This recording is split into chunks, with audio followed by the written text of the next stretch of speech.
Harrera plan hau, udal gobernuaren legegintzaldi planaren aginduari emandako erantzuna da, izan nahi dugun hiriko 10 ardatzen artean, getxo gure udalerrira iristen diren pertsona guztientzako harrera leku gisa definitzen duena. Gure udalerria, berdintasuneko eta kulturarteko bizikidetzako balioietan oinarritzen da, eta bere kulturaniztasuna gizarte abantailatzat jotzen du.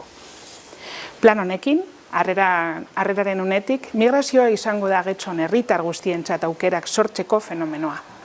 Plan honen bidez, harrera prozesuetan jartzen dugu harreta, gizartean hitzak eraikitzeko eman behar dugu lehen urrats gisa.